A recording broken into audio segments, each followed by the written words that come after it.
जो दुराचारी महापापी वेद एवं देवता से विमुख हैं, वे निर्गुण स्वरूप वाले शिव के तत्व को नहीं जान सकते हैं।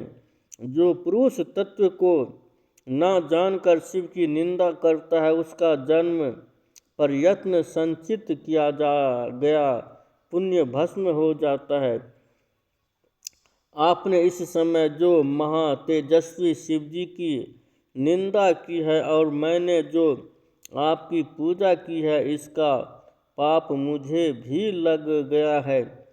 शिवजी की निंदा करने वाले को देखकर वस्त्रों सहित स्नान करना चाहिए और शिवद्रोही को देखते ही प्रायश्चित भी करना चाहिए। अरे दुष्ट, तुमने जो कहा कि मैं शिव को जानता हूँ, तुम्हें तो निश्चित रूप से सनातन शिव जी का कुछ ज्ञान ही नहीं है।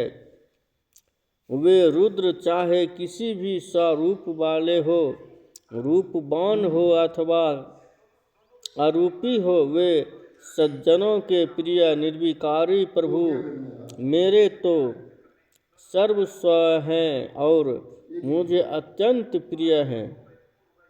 उन महात्मा सदाशिव की ब्रह्मा विष्णु भी किसी प्रकार समता नहीं कर सकते। फिर जो सर्वदा काल के अधीन अन्य देवता आदि हैं, वे किस प्रकार उनकी समानता कर सकते हैं।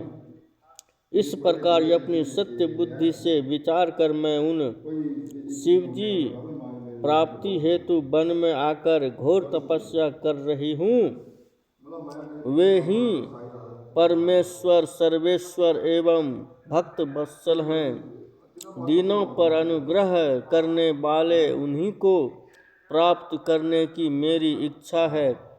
ब्रह्मा जी बोले, हे मुने, इस प्रकार वे गिरिराज पुत्री मौन हो गई और निर्विकार चित्त से पुनः शिवजी का ध्यान करने लगे। तदनंतर वे ब्राह्मण पार्वती के इस प्रकार के वचन को सुनकर पुनः ज्यों ही उस कुछ कहने को उद्यत हुए, उसी समय शिवजी में मन लगाए हुए और शिवजी की निंदा से प्रांगमुख रहने वाली पार्वती अपनी विद्या नाम की सखी से शीघ्रतापूर्वक कहने लगी। पार्वती बोली, हे सखी, बोलने की इच्छा वाला यह द्विज धन पुनः शिवजी की निंदा करेगा, अतः इसे प्रयत्न पूर्वक रोको, क्योंकि केवल शिव की निंदा करने वाले को ही पाप नहीं लगता, अपितु जो इसकी निंदा को सुनता है वह भी पाप का भागी होता है। शिव भक्तों को चाहिए कि वे शिव निंदक का वध कर दे। यदि वह ब्राह्मण है तो उसका त्याग कर देना चाहिए और उस स्थान से अन्यत्र चले जाना चाहिए। यह दुष्ट पुनः शिवजी की निंदा करेगा। ब्राह्मण होने के कारण यह अवध्य है, अतः इसका त्याग कर अन्यत्र चलना चाहिए, जहाँ जाने पर यह पुनः दिखाई न पड़े।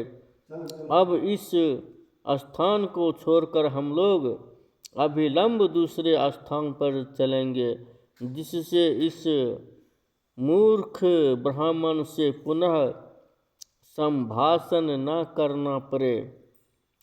ब्राह्मण जी बोले, हे मुने, इतना कहने के अनंतर जो ही पार्वती ने अन्यत्र जाने के लिए अपना पैर उठाया, इतने में ब्रह्मचारी स्वरूप साक्षात शिवजी ने पार्वती को पकड़ लिया। उस शिव ने उस समय जैसा पार्वती ध्यान कर रही थी, उसी प्रकार का अत्यंत सुंदर रूप धारण कर उन्हें दर्शन दिया और पुनः नीचे की ओर मुख की ओर हुई पार्वती से शिव कहने लगे। शिवजी बोले, हे देवी, तुम मुझे छोड़कर कहाँ जा रही हो? मैं तुम्हें नहीं छोड़ूंगा। मैं तुम्हारे ऊपर प्रसन्न हूँ। मेरे द्वारा तुम्हारे लिए कुछ भी अद्यय नहीं है।